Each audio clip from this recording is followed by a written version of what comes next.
हर हर महादेव। आराधना में तुम लीन हो।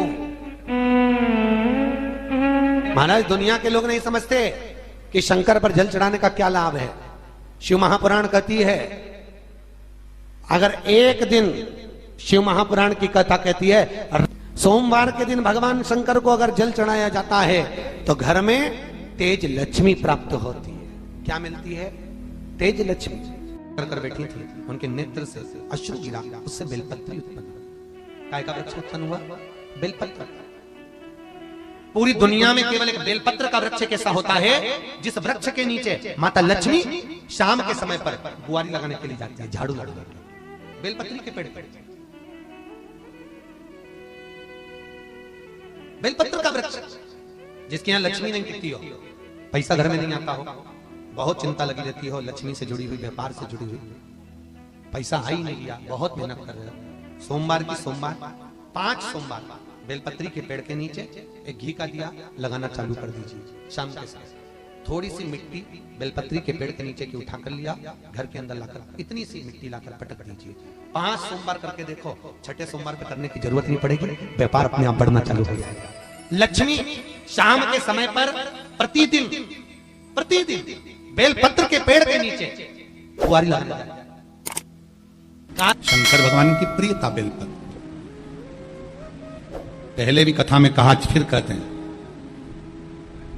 जिस व्यक्ति के जीवन में धन, संपदा, वैभव, सत्ता, लक्ष्मी की थोड़ी भी कमी दिखती हो, उसको बेलपत्री के वृक्ष का पूजन चालू कर देना चाहिए। जाओ सोमवार के दिन बेलपत्र वृक्ष के नीचे जल चढ़ाकर, जल का सिंचन कर कर, उसी बेलपत्र के नीचे शाम के समय पर संध्या काल में, प्रदोष काल में भगवान देवाधिदेव महादेव गौरी शंकर का स्मरण करो।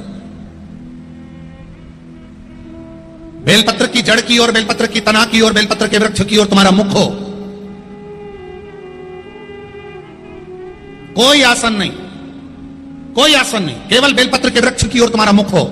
जहां बेलपत्री का वृक्ष है उसके नीचे बैठकर, उसकी छाया में, उसकी ओट में पंचाक्षर मंत्र नमः शिवाय, या फिर षडाक्षर मंत्र ओम नमः शिवाय, या फिर श्री शिवाय नमस्तुभ्यम का स्मरण कर कर अपने हृदय की बात गौरी शंकर से, महादेव से कहे। शिव महापुराण की कथा कहती है, 7 दिनों में एक दिन सोमवार का ऐसा होता है जिस दिन 33 कोटि देवी देवता बेलपत्री के वृक्ष के नीचे बैठकर भगवान शंकर और पार्वती का स्मरण करते हैं और शिव पार्वती उनकी झोलियां खुशियों से भरते हैं। देवता भी जिनका भजन कर रहे हैं वो बेलपत्री के वृक्ष के नीचे। लक्ष्मी, मां लक्ष्मी भी बेलपत्र के वृक्ष के नीचे निरंतर विराजमान होती है।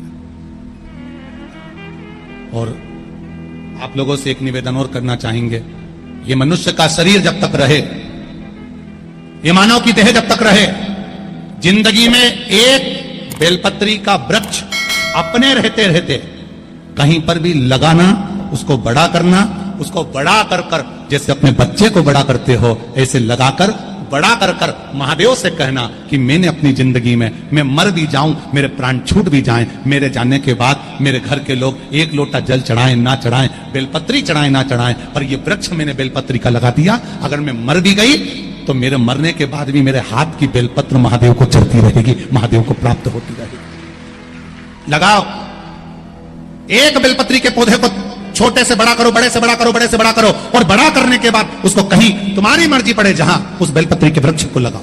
अगर गलती हो गई, ये बहुत गलतियां हो गई, बहुत दुख पड़ गया, तकलीफ में आ गए, लग रहा है कि मुझसे बहुत गलतियां हुई है, बाबा मेरी नहीं सुन रहा, ये बेलपत्री का भाग की डंडी पीछे की ओर कर, जहां बैठकर बेलपत्र चढ़ा रहा, पत्ती का मुख अपनी और डंडी का मुख सामने। शिव की कुछ आराधना है, मेरे भोले बाबा की कुछ आराधना है।